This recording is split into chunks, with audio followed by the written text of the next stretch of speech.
नमस्कार मित्रांनो, घरकुल योजना तुम्ही जर ग्रामपंचायत मध्ये गेला असाल तर त्या ठिकाणी नागरिकांची तुंबळ गर्दी तुम्हाला दिसली असेल।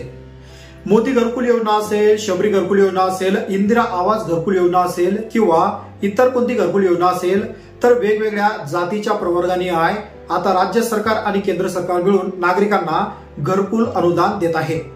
तर या संबंधित मित्रांनो जवळपास 7 ते 8 महिन्या अगोदर याचे अर्ज सुद्धा मागवण्यात आले होते। तर एक टप्पा हा पार सुद्धा पडला आहे। तर या पहिल्या टप्प्यामध्ये जवळपास 30% नागरिकांना घरकुल सुद्धा मिळाला आहे आणि काही नागरिकांचे घरकुल अद्याप अर्ज मित्रांनो बाकी आहे। तर मग आता ज्या नागरिकांचं पहिल्या यादीमध्ये नाव आलं नव्हतं त्या नागरिकांचा दुसऱ्या यादीमध्ये समावेश आहे का किंवा नाही तर बरेच नागरिकांना यामध्ये डावलण्यात सुद्धा आला आहे। तर मग आता याची यादी तुम्हाला कुठे मिळेल किंवा या यादीमध्ये तुमचं नाव आहे किंवा नाही त्याचबरोबर मित्रांनो याची संपूर्ण अपडेट माहिती या व्हिडिओच्या माध्यमातून आपण पाहणार आहोत। तर मित्रांनो स्वागत आहे तुमचं खांडवे पाटील आपल्या युट्यूब चॅनलवर। तर मित्रांनो या आपल्या युट्यूब चॅनलवर शेती संबंधित योजनेचे व्हिडिओ, शासकीय माहितीची GR, बऱ्याच योजनेचे संदर्भ सहित स्पष्टीकरण आपल्या या युट्यूब चॅनलवर मित्रांनो आपण देत असतो। तर अशाच प्रकारच्या महत्त्वपूर्ण अपडेट व्हिडिओ तुम्हाला मिळत राहण्यासाठी चॅनलला सबस्क्राइब करून बाजूला असलेल्या बेल आयकॉनला नक्कीच प्रेस करायचा आहे।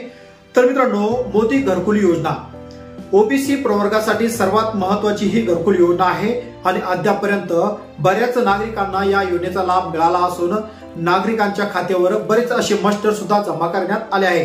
परंतु पहिल्या यादीमध्ये बऱ्याच नागरिकांचं नाव नव्हतं तर त्यांचं दुसऱ्या यादीमध्ये नाव समाविष्ट असेल असा नागरिकांचा गैरसमज सुद्धा मित्रांनो या व्हिडिओच्या माध्यमातून आपण स्पष्ट करणार आहोत।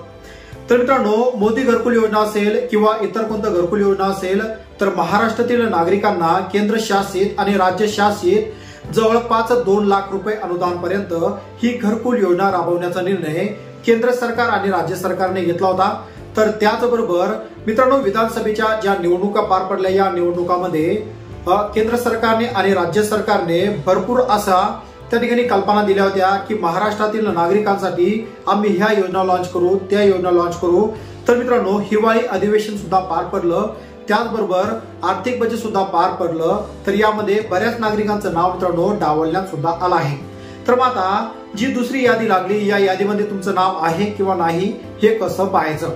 तर मित्रांनो सर्वप्रथम म्हणजे महाराष्ट्रामध्ये भरपूर अशा ग्रामपंचायती आहे। या ग्रामपंचायतीमध्ये नागरिकांच्या घरकुलाचा असेल किंवा शेती संबंधित एखादं तुम्हाला रोस्टर काढायचं असेल तर यासाठी राज्य सरकारने आणि ग्रामपंचायत समितीने एक सेवक त्या ठिकाणी नेमलेला असतो, त्यालाच ग्राम रोजगार सेवक मित्रांनो असं समजलं जातं। तर या ग्राम रोजगार सेवक यांच्याकडे या महत्वाच्या याद्या आल्या असून या यादीमध्ये तुमचं नाव आहे किंवा नाही हे तुम्हाला त्या ठिकाणी पाहायचं आहे।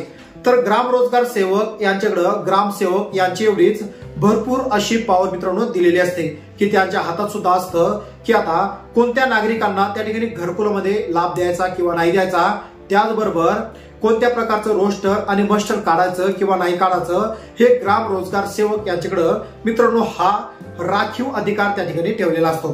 तर मग आता दुसऱ्या यादीमध्ये तुमचं नाव आहे किंवा नाही हे कसं पाहायचं। तर मित्रांनो संबंधित ग्रामपंचायत मध्ये जाऊन जो ग्राम रोजगार सेवक आहे या रोजगार सेवकाकडे तुम्हाला त्या ठिकाणी मागणी करायची आहे की बाबा ज्या घरकुलाच्या यादी ज्या दुसरी यादी लागली आहेत या दुसऱ्या यादीमध्ये आमचं नाव समाविष्ट आहे किंवा नाही हे आम्हाला बघायचं आहे।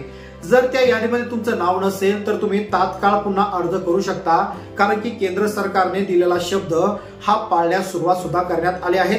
तर प्रत्येक नागरिकाला 2025 पर्यंत मोलाचं आणि हक्काचं घर देऊ असं केंद्र सरकारने आणि मोदी सरकारने शब्द दिला होता। तर हा शब्द मित्रांनो आता देण्यास सुरुवात सुद्धा झाली आहे। तर त्यामुळे तुमचं या यादीमध्ये नाव आहे किंवा नाही हे ग्राम रोजगार सेवक यांच्याकडे तुम्हाला चौकशी करायची आहे आणि या यादीमध्ये तुमचं नाव जर समाविष्ट असेल तर तात्काळ जी ही कागदपत्रांची पडताळणी करायची आहे, संपूर्ण कागदपत्र तुम्हाला ग्रामपंचायत मध्ये जमा करायचे आहे आणि यानंतरच घरकुलाचा दुसरा टप्पा मित्रांनो तुम्हाला मिळणार आहे। जर मोदी घरकुल आवास योजना असेल तर तुम्हाला 1,55,000 पर्यंत त्या ठिकाणी अनुदान मिळणार आहे। इतर कोणतं मागासवर्गीय असेल आणि त्यांच्यासाठी जवळपास 2 लाख ते 2.25 लाख रुपये अनुदान त्या ठिकाणी ठेवण्यात आलं आहे आणि याचं अनुदान टप्प्याटप्प्याने नागरिकांच्या खात्यावर मित्रांनो जमा केल्या जाणार आहे। परंतु त्याआधी त्या यादीमध्ये तुमचं नाव आहे किंवा नाही हे तुम्ही ग्राम रोजगार सेवक यांच्याकडे जाऊन मित्रांनो तुम्हाला चौकशी करायची आहे जर तुमचं नाव यादीत असेल तर तुम्ही अर्जाची पडताळणी समोर करू शकता, अन्यथा तुमचं यादीत जर नाव नसेल तर नव्याने अर्ज देऊन तुम्ही ग्राम रोजगार सेवक यांच्याकडे मागणी सुद्धा करू शकता, जेणेकरून जो येणारा तिसरा टप्पा आहे या तिसऱ्या टप्प्यामध्ये तुमचं नाव त्या ठिकाणी समाविष्ट केल्या जाणार आहे। तर मित्रांनो, अशा प्रकारे तुमचं नाव यादीत आहे किंवा नाही तुम्ही पाहू शकता। तर मित्रांनो, आशा करतो व्हिडिओ मधील संपूर्ण माहिती तुमच्यासाठी महत्त्वाची आहे। व्हिडिओ कसा वाटला, व्हिडिओ आवडल्यास नक्कीच एक लाईक करायचा आहे। चॅनलवर पहिल्यांदा असाल चॅनलला सबस्क्राईब करून बाजूला असलेलं बेल आयकॉनला नक्कीच प्रेस करायचं आहे, अशाच प्रकारचे महत्त्वपूर्ण अपडेट व्हिडिओ तुम्हाला भेटत राहण्यासाठी। त्याचबरोबर मित्रांनो, आपण काही महत्त्वाचे ग्रुप सुद्धा सुरू केले आहेत। आपला व्हॉट्सअप ग्रुप असेल, टेलिग्राम चॅनल असेल, त्याचबरोबर खांडवे पाटील 2.0 एक नवीन चॅनल आपण सुरू केलं आहे। या चॅनलवर संपूर्ण या अगोदर आता योजनाच या आपल्या युट्यूब चॅनल मित्रांनो आपण देणार आहेत।